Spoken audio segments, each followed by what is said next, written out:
दोस्तों पहले आप लोग ये प्रशांत किशोर जी का वीडियो देखिए, ये इंटरव्यू देखिए। आई थिंक ये बहुत ज़्यादा ही इंटरव्यू चला नहीं है या फिर शायद नया है, तो देखिए मज़ा आएगा। उसके बाद में हम बात करते हैं इस इंटरव्यू के बारे में और क्या खास है इस इंटरव्यू में। पहले देखिए आप लोग। इस पूरे पॉलिटिक्स को जब आप देखते हैं भारत की, क्या एक चीज है जो आपको लगता है कि ये जरूर बदल जानी चाहिए? बहुत सारी चीजें हैं जो कि बदलनी चाहिए, लेकिन मुझे लगता है कि पॉलिटिक्स में जो डायनेस्टी है और जो सरनेम का प्रभाव है, अगर समाज की ये समझ हो जाए, उसको हटा दिया जाए, वो हट जाए, उसका प्रभाव कम हो जाए, तो उससे बेहतरी आएगी। जैसे अगर मैं हमेशा कहता हूं कि अगर ऐसा होता कि गावस्कर के लड़के ही क्रिकेट खेलेंगे तो हम लोगों ने कभी सचिन तेंदुलकर को नहीं देखा होता। अगर ये हो जाए कि सचिन तेंदुलकर का लड़का ही इंडियन क्रिकेट टीम में खेलेगा तो आपने विराट कोहली को नहीं देखा होगा, सूर्य कुमार यादव को नहीं देखा होता। पॉलिटिक्स में धीरे धीरे ऐसा हो गया है कि सिर्फ नेताओं के बच्चे ही आकर राजनीति कर रहे हैं ज्यादातर। उससे जो मेरिटोक्रेसी है वो बहुत कॉम्प्रोमाइज होती है और लोकतंत्र उससे कमजोर होता है। तो अगर एक चीज हटानी हो तो ये डायनेस्टिक पॉलिटिक्स का जो इन्फ्लुएंस है पॉलिटिक्स में, उसको हटाना चाहिए। तो दोस्तों देख लिया आपने इंटरव्यू। अब मैं एक चीज़ बताऊं, मुझे लगता है कि बिहार में dynasty word he I think बहुत कम नेताओं को पता होगा कि डायनेस्टी क्या होता है, जबकि अधिकांशतः नेता जो है इस डायनेस्टी के ही प्रोडक्ट है। इस बात को मानते हैं ना, ये जो पिता पुत्र राजवंश और ये जो राज सत्ता चल रही है इसी के प्रोडक्ट हैं ये लोग। लेकिन इतनी गूढ़ बातें कोई बिहार का नेता कर सकता है तो बताइए, कौन करता है इतनी गूढ़ बातें यार। और पत्रकार भी उन्हीं से क्वेश्चन पूछते हैं, उन्हें पता होता है कि कौन इस टाइप की इंटेलेक्चुअल क्वेश्चन का आंसर दे पाएगा। बिहार में एक चीज़ हटानी हो तो क्या हटाइएगा। कितनी अच्छा आंसर दिया उन्होंने यार। इतना दूरदर्शिता नहीं होगा किसी नेता में यार, इसीलिए मुझे पसंद आता है यार। प्रशांत किशोर जीते या हारे, मैं पहले भी सुनता था उनको और मैं आज भी सुनता हूँ। पता नहीं, जब सुनता हूँ ना तो मुझे अपने काम में एक एनर्जी आती है, मैं जो करता हूँ उसमें एनर्जी आता है। लोगों के आइडियल होते होंगे शाहरुख खान, हमारे प्रशांत किशोर हैं एक ऐसा नेता है जो अपने पिताजी के बदौलत नहीं, अपने बदौलत जो कमाया है वो कमाया है। पैसा हो, चाहे इज्जत हो, चाहे नाम हो। कितने लोग जानते हैं प्रशांत किशोर के पिताजी का नाम? बताइए।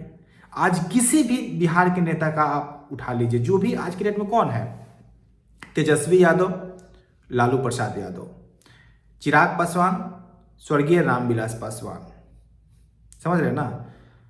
नया नया पे उपेंद्र कुशवाहा का बेटा आया तो नाम में पहले उपेंद्र कुशवाहा रहा है, जीतन राम मांझी का बेटा।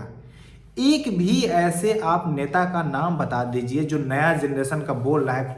अब नया खेती तो तैयार होगा। अपने पिताजी का नाम के अलावा उनका और कुछ नहीं था पहले, क्योंकि पिताजी उनके थे सम्राट चौधरी, तो उनके पिताजी भी हैं थे, इसलिए सम्राट चौधरी एग्जिस्ट कर रहे हैं। अगर पिताजी पॉलिटिक्स में नहीं होते तो क्या सम्राट चौधरी पॉलिटिक्स में आते? अगर पिताजी लालू जी नहीं होते पॉलिटिक्स में तो क्या तेजस्वी यादव आते?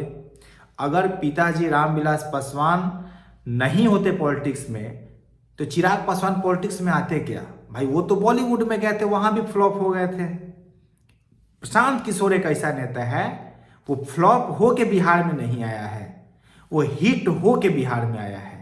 ये अंतर है प्रशांत किशोर में और बिहार के और नेताओं में। तेजस्वी यादव क्रिकेट खेलने गए, फ्लॉप होके आए, तब बिहार में बाबूजी के विरासत संभाल रहे हैं। चिराग पासवान फिल्म बनाने गए, फ्लॉप होके आ गए, तब फिर आके यहाँ पे बाबूजी का विरासत संभाल रहे हैं। उपेंद्र कुशवाहा का बेटा पता नहीं यूपीएससी की तैयारी कर रहा था कि किस चीज की तैयारी कर रहा था, नहीं क्रैक कर पाए, तब जाके फिर पिताजी के विरासत संभाल रहे हैं। एक ऐसे नेता का नाम बता दीजिए जो अपने अलग क्षेत्र में, अपने पिता के नाम के अलावा एक अलग क्षेत्र में गया हो, उस विधा में तुम उस विधा में अपनी एक ख्याति बनाई हो, पहचान बनाया हो, और उसके बाद उस पहचान को छोड़ के फिर इस पिताजी की वसीयत को, विरासत को संभालने आए, तब तो मजा आए कि हाँ भैया ऐसा नहीं है कि हम मोहताज थे सिर्फ राज सत्ता के, सिर्फ पिताजी के पार्टी के अध्यक्ष बनने के, हमने वहां भी अपनी एक मुकाम बनाई थी।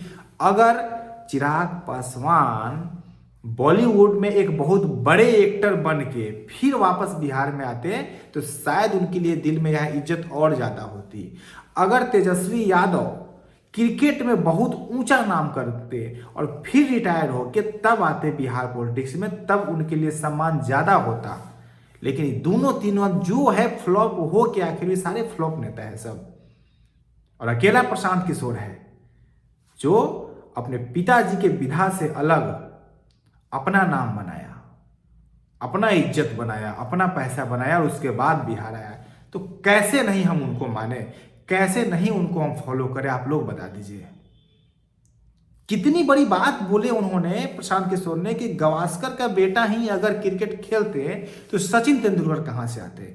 सचिन तेंदुलकर के ही बेटा अगर क्रिकेट खेलेंगे, वो भले इस चीज को मद्देनजर रखते हुए कि वो अच्छा परफॉर्म करें कि ना करें, तो फिर आगे और नए नए लड़के विराट कोहली कैसे आते हैं। ये वंशवाद, ये राज सत्ता हटनी चाहिए।